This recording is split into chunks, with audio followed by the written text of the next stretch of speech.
to another episode of Stelmo's Rants and Raves. I'm just starting out, and I have to be careful because YouTube is so restrictive on the number of everyday words that we can't use, or in the alternative, if we do use, it's a good way to get banned from YouTube.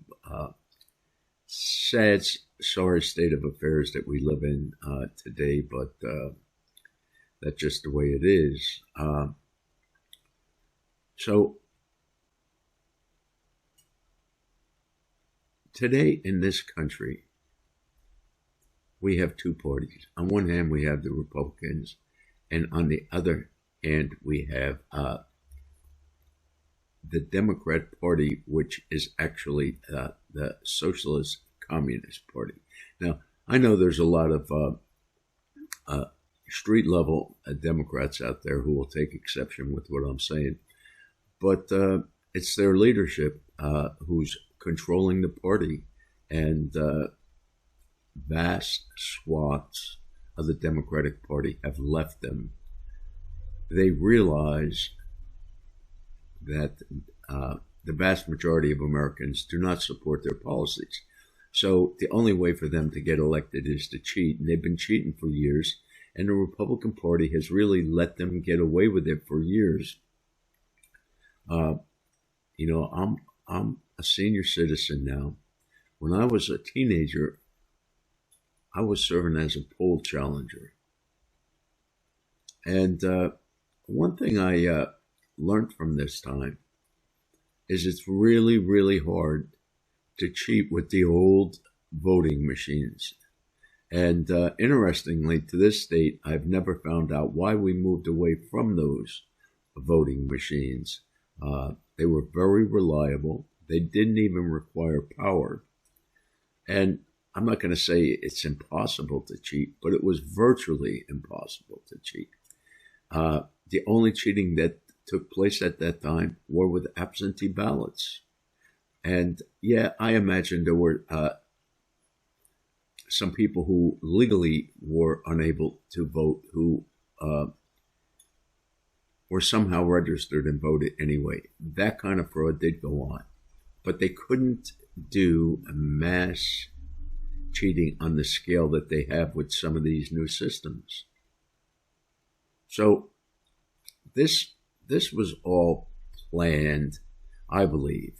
And, I have a voting story I'd like to share with everyone here. And I'm not going to say I'm a nerd, but I've always been fascinated by computers. My first computer was an Apple IIc. And then I went to MS-DOS, and then finally Windows came out. And I've been fascinated by these machines. And anyway, I went to vote, and this would have been an election before we got to the hanging chads here in Florida. That was the Bush-Gore election. So it was an election before that, and it was the first election here in Florida that they moved away from the old voting machines. And I was alarmed when I voted, and the reason I was alarmed is when you went in and you presented your voter registration card to the officials, they provided, it was like a pad, and on one end was the receipt, and there was a barcode on the receipt, and you would have to sign this receipt, and then they would tear off the ballot. And I noticed that the same barcode that was on the receipt was on the ballot. And I said, well, I'll be darned. These people are cheating. They know how we voted. And, I was younger then. I was, I guess, a little more radical. So I get on the phone and I start making calls. And eventually I have the supervisor of election on the phone. And she couldn't understand why I was making such a big deal of this. And I'm telling her, well, they know how we vote. Our votes are supposed to be private, personal and private. And she answers me, well, we don't even look at the ballots. We put them together and we send them out to another company and they do the tallying. And I said, oh my God, what's bad gets even worse. Now there are third parties that nobody, I'm a news junkie, there was nothing advertised about this. And I got nowhere. I called up the newspapers. I thought that this was a very newsworthy story, that they know how we vote. Now, I live in a very conservative area. And after talking to the supervisor of elections, I think it's fairly safe to assume that she wasn't necessarily in on anything. But I'm willing to bet that if somebody were to, back then, to have investigated, found out who this third company is and everything, I'm willing to bet you would see a political party involved in this. And I believe it was not the Republican Party. I think it was all the Democratic Party. But nobody seemed to care. And to me, if there was a problem, I don't think most people at that point in time really understood the functioning of barcodes. To them, it was just a bunch of squares or boxes or whatever, all put together, various shades of white and black. And it had very little other meaning. But I think there has been, well, let me look at this another way. I really was saddened when we lost Rush Limbaugh, who I was definitely a ditto head. I listened to Rush for ages. And Rush used to say, if Democrats could find a way to do away with elections, they would do it because they felt they were too cumbersome. And after all, voters just weren't bright enough to fully understand the issues as well as these Democrats understood the issues. And so his point was, if given a chance, they would abolish elections. And I think that's what we've seen them in action doing that.